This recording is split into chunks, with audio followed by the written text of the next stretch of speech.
Est-ce qu'on est en train d'assister à la fin de Ruben Amorim? Est-ce qu'on est en train d'assister à la fin de Ruben Amorim? Vous savez qu'est-ce qui m'énerve dans l'histoire? C'est que depuis le départ de Alex Ferguson, j'ai l'impression de voir la même chose. Bis repetita. En fait, c'est le serpent qui se mord la queue. C'est-à-dire, un coach, il arrive, une saison, 2 saisons, il saute. On fait venir le prochain, une saison, 2 saisons, il saute. Au-delà des résultats, en fait, sur l'ère Ruben Amorim, moi, c'est son côté favoritisme qui m'énerve énormément. Donc, je répète ma question. Est-ce qu'on est en train d'assister à la fin de Ruben Amorim? Bah oui, les gars, ça mérite d'être posé. Parce que le gars, l'année dernière, il avait des excuses. Il y avait des excuses. Il venait d'arriver. Il n'y avait pas les joueurs qu'il voulait. Il n'avait pas eu la préparation d'avant-saison. Donc, il était pardonné. Mais cette saison, il a eu son été, la préparation d'avant-saison, il a eu son mercato, les joueurs qu'il voulait. Après, oui, il avait dit aussi qu'il voulait un milieu de terrain athlétique, physique, etc. Chose que le board n'a pas respectée. Mais il a eu quasiment les joueurs qu'il voulait. Il voulait Bemo, on a signé Bemo. Il voulait Cunha, on a signé Cunha. Il voulait Gyökeres, on n'a pas pu signer Gyökeres, donc on a fait venir Sesko, une alternative. Il a eu son mercato Ruben Amorim. Les résultats ne sont pas présents. Vous pensez vraiment qu'il n'y a qu'un seul problème à Manchester United? Non. Donc dans cette vidéo, nous allons parler de tout cela ensemble. Mais avant de commencer, ici sur Legacy United, on parle d'actualité du club de Manchester United. Donc n'hésitez pas à nous soutenir, à vous abonner, à liker, à commenter. Ça soutient énormément la chaîne et ça donne beaucoup de force et du courage. Sur ce les amis, bon visionnage à vous.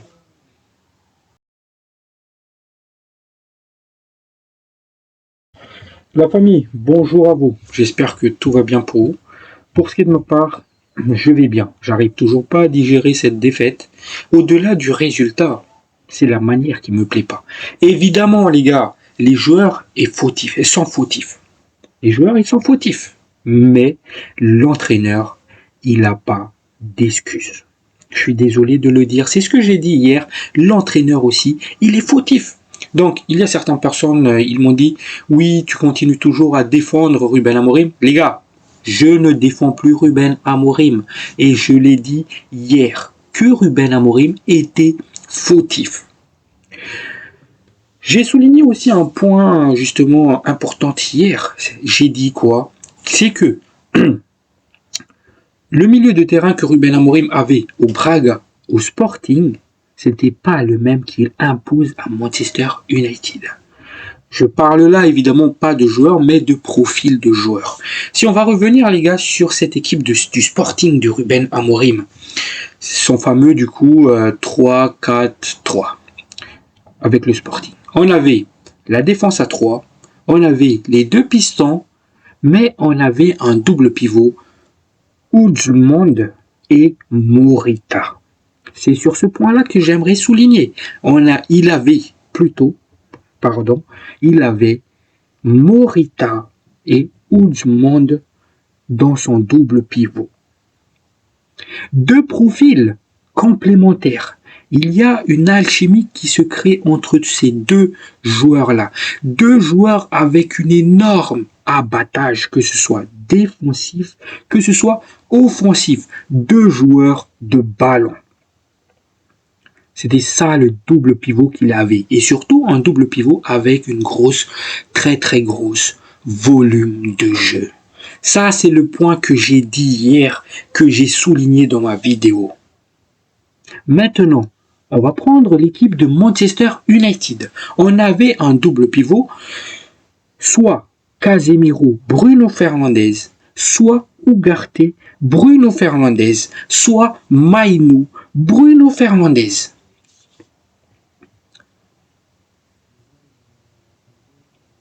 Amorim, Il donne la batte pour se faire battre, les gars. Il donne la batte pour se faire battre. Parce qu'à aucun moment dans les clubs où il était avant, c'est-à-dire que ce soit au Sporting, que ce soit au Braga, il avait un profil, il avait un joueur du même profil que Bruno Fernandes dans le double pivot. Il n'avait pas ce type de joueur-là dans son double pivot. Parce que si on va un peu comparer, dans le même profil comme Bruno Fernandes dans cette équipe de Sporting, c'est plutôt Gonçalves. Je dirais même encore que Gonçalves est mieux. Il sait temporiser le jeu. Mais dans le même registre, c'est-à-dire que ce qu'il doit faire Ruben Amorim à Manchester United dans un premier temps, s'il veut titulariser Bruno Fernandes, c'est de le sortir du double pivot. Après, évidemment, vous allez me dire, oui, mais on a quoi comme solution? Les gars, si nos titulaires, c'est-à-dire les expérimentés, ils n'arrivent pas à assumer dans ce double pivot, on peut faire monter des jeunes de l'académie, chose que Ruben Amorim, il n'est pas capable de faire. Il n'est pas capable de faire cela. Si il juge qu'un Mainou n'a pas le profil, il y a un Sékou Koné à l'académie par exemple. Moi, ce que j'espérais justement de Ruben Amorim, c'est qu'il prenne les risques. Parce que, justement, il faut il faut justement créer, analyser pour pouvoir créer l'alchimie au milieu du terrain. Et ça, c'est pas avec un Bruno Fernandes. Ruben Amorim, il est en train de faire quelque chose de nouveau pour lui. Quelque chose qu'il n'avait pas mis en place, que ce soit au Braga, que ce soit au Sporting. C'est sur ce point-là qui m'énerve avec un Ruben Amorim, les gars. C'est ce point-là qui m'énerve avec Ruben Amorim. Dans quel monde on est où un Bruno Fernandes, il a justement cet abattage, cette grosse volume de jeu au milieu de terrain. Bruno Fernandes, il n'est pas capable de faire cela. Encore offensivement, ok, mais défensivement, il n'a pas l'abattage, il n'a pas ce qu'il faut. Il est toujours en retard dans les duels. Ce qui fait qu'on perd des duels au milieu de terrain. On perd les duels facilement. Parce qu'il nous faut des milieux complémentaires dans ce milieu. Comme du Morita ou du monde qu'il avait au Sporting. C'est censé être un système que tu maîtrises, Ruben Amorim. C'est censé être un système que tu maîtrises. Pourquoi à Manchester United, tu fais quelque chose que tu n'as jamais fait avant? Est-ce que tu as fait jouer Edwards dans le double pivot avec le Sporting? Non, tu ne l'as pas fait. Pourquoi tu fais ce genre de choses à Manchester United? Si tu veux jouer avec un Bruno Fernandes, fais-le jouer plus haut. Et c'est ce que je répétais, les gars. Pendant la trêve, pendant la préparation d'avant-saison, je me répétais, je ne veux pas voir Bruno Fernandes au double pivot. Je ne veux pas voir Bruno Fernandes dans le double pivot. 30% de la fanbase, ils m'ont dit quoi? Oui, les gars, si t'es impatient, Bruno Fernandes, il va jamais jouer dans le double pivot. Ruben Amorim ne veut pas aussi voir un Bruno Fernandes jouer dans le double pivot. Pourtant, c'est ce qu'on est en train d'assister en ce début de saison. Mes craintes, ils sont là. Double pivot, Bruno Fernandes, Ugarte, Bruno Fernandes, Casemiro. Moi, la solution qu'il doit faire à Ruben Amorim, un double pivot, Casemiro, Mainou, peut-être ça va marcher, ou peut-être pas. Ou bien un Mainou, Sékou Koné, prendre des risques. Par exemple, il y a le coach du Barça, Hansi Flick. Il arrive au Barça, il lance des jeunes. Casado. Il y a l'autre là aussi. Il lance des jeunes. Et on a un coach qui a peur. Oui, l'environnement n'est pas idéal. Oui, l'environnement n'est pas idéal, mais il faut bien les lancer s'ils sont bons. Il faut les récompenser.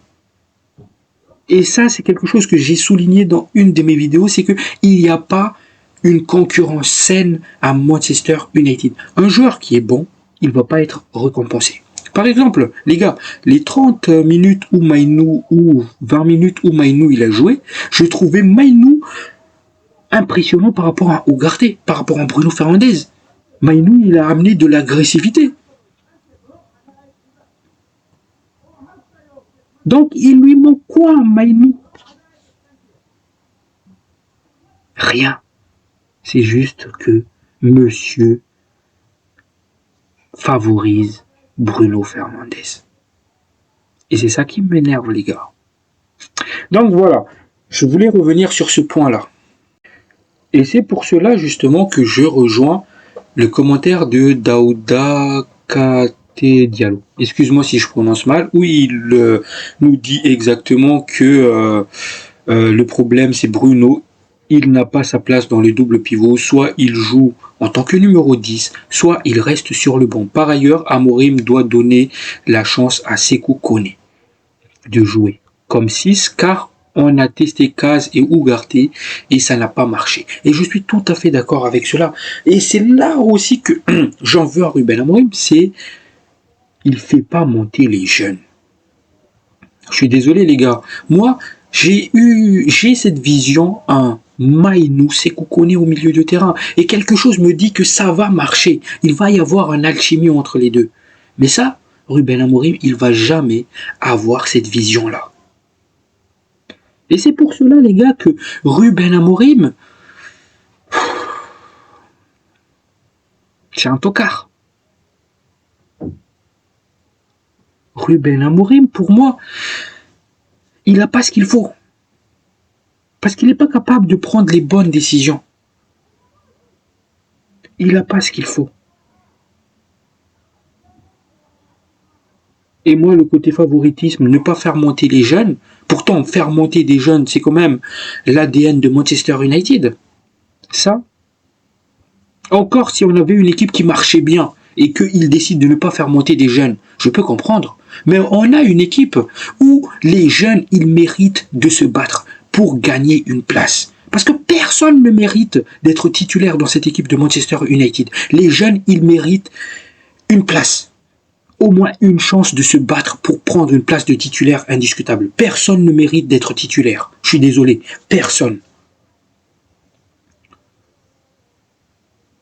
À part peut-être Euro, mais personne ne mérite sa place. C'est pour cela que je veux une concurrence saine. Que dans un monde où les jeunes, ils peuvent se battre, ils peuvent espérer une place de titulaire indiscutable. Et je vous jure les gars, s'il impose ce genre de mentalité, ce genre de discipline, Manchester United, les joueurs, automatiquement, ils vont tout donner sur le terrain. Parce qu'ils ont peur. Ils vont avoir peur de se faire piquer leur place par un petit jeune qui a la dalle, qui veut prouver, qui veut une place. Donc, ils vont tout donner sur le terrain. Ils vont pas se dire « Oui, j'ai la flemme de jouer ce match-là ». Parce qu'on a justement une équipe type qui se dit « De toute façon, je suis titulaire, donc, Belek ». Donc, pour moi, Ruben Amorim, il n'a pas ce qu'il faut. Il n'a pas ce qu'il faut. D'ailleurs, Morwed, il nous dit ceci. En toute franchise, Amorim était bon avec son club du Portugal. Il était bon, les gars, au Portugal, parce que tout à l'heure, je vous ai montré l'image, il avait le double pivot qui était complémentaire, avec une grosse abattage dans le jeu, que ce soit défensivement, que ce soit offensivement. Un double pivot qui a la dalle, enfin, qui va chercher les seconds ballons. Qu'est-ce qu'on a vu dans le match face à City? T'as Bayendir qui va chercher Sesco.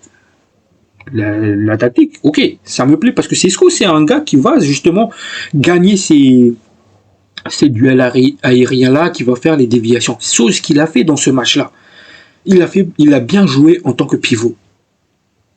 Donc, il fait ses déviations. Il remet la balle derrière sur les seconds ballons. Nos milieux de terrain, ils y vont pas. Ou même les 2-10, ils y vont pas. Ils y vont pas. Ils sont toujours en retard. Je me rappelle toujours de cette action en première mi-temps. Bayendir qui dégage la balle, Sesco qui dévie, et derrière, Bruno Fernandes en retard. il se fait prendre la balle.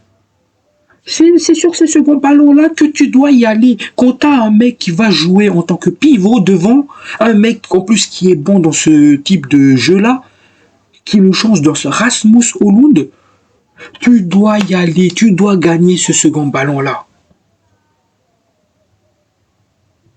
Donc oui, Ruben Amorim, il était bon avec le Portugal parce qu'il avait deux milieux de terrain qui étaient complémentaires avec une grosse abattage, justement. Évidemment, les gars, le problème, il est plus loin que ça. Certaines personnes vont se dire, mais les gars, si on a signé un Baleba, il n'y avait plus de problème. Mais oui, mais même si on a signé un Baleba, qui va jouer à côté de Baleba? Bruno Fernandes. Donc on va dire, oui, Baleba, il est mauvais. Et les gars, Bruno Fernandes qui joue à côté.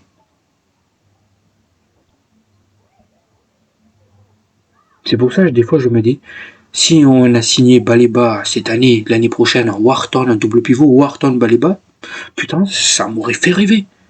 Donc voilà. Mais tout comme Eric Ten Hag, il n'a pas le niveau du championnat anglais. Je suis désolé, mais c'est dommage. Exactement. Exactement. En fait, j'ai l'impression en fait d'assister à ce qu'il avait fait Eric Ten Hag. C'est-à-dire, Eric Ten Hag, c'était pareil aussi. Il favorisait. Je ne sais pas pourquoi il favorisait des joueurs qui n'étaient pas bons. C'est dommage. C'est dommage. Au jour d'aujourd'hui, je me dis, il doit dégager Ruben Amorim. Et on doit aller chercher un nouveau coach. Et on doit reconstruire. Et parce que là, à ce train-là, les gars, on va jouer quoi? On va jouer la relégation. Parce que c'est un coach qui va jamais apprendre de ses erreurs. Et surtout quand je vois son interview derrière, je ne changerai pas ma philosophie. Je continuerai avec mes idées. Sinon, il faut changer d'homme. C'est-à-dire, il faut changer de coach si ça vous plaît pas. Qu'est-ce qu'il entend par là? Est-ce qu'il veut parler de son système? Ou bien est-ce qu'il veut parler du cas Bruno Fernandes? Moi, qu'il soit buté sur son système, ok, c'est pas grave. Parce que certaines personnes me disent, oui, mais c'est le système, etc. Les gars, moi, encore une fois, je pense pas que c'est le système le problème. En fait, moi, je pense pas que c'est ça le problème. Pour moi, le problème, c'est ce double pivot. C'est que on n'arrive pas justement à avoir les bons joueurs. Et justement, ça, c'est la faute de Ruben Amorim parce que c'est censé être un système que tu maîtrises. Parce que les gars, si vous reprochez à Ruben Amorim de passer à 4 défenseurs derrière, je préfère qu'on change de coach, qu'on ramène un spécialiste avec 4 défenseurs derrière. Je préfère changer ça. Par rapport à un homme qui avait toujours l'habitude de jouer avec 3 défenseurs, on ne sait même pas qu'est-ce que ça va donner avec 4 défenseurs. Bref. Moi, je me demande dans quel sens il voulait justement communiquer cela. Est-ce qu'il parlait de son système? J'ai l'impression qu'il parlait de son système quand j'ai écouté l'interview. Mais quelque part, je me suis dit, et si jamais, dans sa tête aussi, il était en train de penser à Bruno Fernandes, justement, en disant cela. Du coup, concernant le board de Manchester United, évidemment, le board continue à faire confiance à Ruben Amorim. United continue d'envoyer un message positif concernant Ruben Amorim. Et d'ailleurs, il pense justement que on s'est amélioré dans le jeu, c'est ce que pense le board selon certaines sources, on s'est amélioré dans le jeu, et que c'est faute à pas de chance si les résultats ne sont pas là. Les gars, pas de chance de quoi? La chance, ça se provoque. Si tu mets pas les bons ingrédients pour la provoquer ta chance, évidemment que tu vas pas avoir le résultat. Moi les gars, si derrière, après Arsenal, on avait réalisé que le même match comme on a fait contre Arsenal et que derrière on a continué à perdre ou bien à faire des matchs nuls, j'aurais dit ok les gars, on joue bien par contre. Mais là, on n'a vraiment pas de chance. Mais après Arsenal, on était nuls. Et vous osez me dire que c'est faute à pas de chance.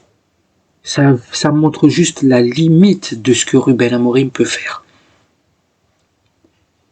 Je vois un coach, les gars, même son langage corporel sur le banc pendant les matchs, moi ça m'énerve. Face à Burnley, tu le vois comme ça, tu le vois comme ça, tu le vois blasé le mec. Et qu'est-ce que tu veux faire quand tu es blasé comme ça? Toi-même, tu es à court d'idées. Et on continue à lui faire confiance. Le board continue à lui faire confiance. Quelque part, je me dis une chose, les gars. Je me dis que c'est peut-être qu'il... Parce que c'est pas une question d'argent au final. Ok, si on licencie Ruben Amorim, c'est 25 millions de livres qu'on doit lui payer, à peu près. Mais cette somme-là, avec toutes les ventes qu'on a fait, cette somme-là, on peut le payer. Je pense pas que c'est un problème d'argent. Je pense juste que, vu que c'est Omar Beralda qui voulait Ruben Amorim, ils ont juste pas envie qu'on dise oui, le board de Manchester United a fait une erreur de casting. Après, je salue aussi si ça marche derrière leur soutien comme cela, s'ils continuent à faire ça et que Ruben Amorim, justement, il change la donne et que Ruben Amorim, je ne sais pas dans quel monde de bisounours, il arrive à changer la donne et que derrière ça marche du tonnerre. Je dirais, bon ben masterclass, merci à vous d'être patient. Mais moi, là, au jour J, on prend la mauvaise décision, on prend la mauvaise direction. Il faut faire quelque chose. Je pense aussi que ça doit passer, vu que le board fait confiance à Ruben Amorim, malgré les résultats qui ne sont pas présents, je pense que Ruben Amorim, tu dois te remettre en question. Je ne te demande pas de te remettre en question par rapport à ton système de jeu. Mais je t'invite à revoir ton double pivot, à le comparer avec ce que tu avais justement dans tes anciens clubs, que ce soit Braga, que ce soit Casapia aussi, il me semble, que ce soit le Sporting. Compare justement ton double pivot avec les doubles pivots que tu avais dans ces clubs-là. Et là, tu vas voir que il y a quelque chose qui va pas. C'est dans ce sens-là que je veux que tu te remettes en question. Je veux que tu te remettes en question aussi sur le fait que si Bruno Fernandes, il est pas bon, tu le mets sur le banc. Ou bien tu le fais jouer en 10. Au bout d'un moment, il faut faire jouer les joueurs à leur poste. Voilà, il n'y a pas de secret. Voilà les gars, j'ai fait le tour de tout ce que j'avais à dire aujourd'hui.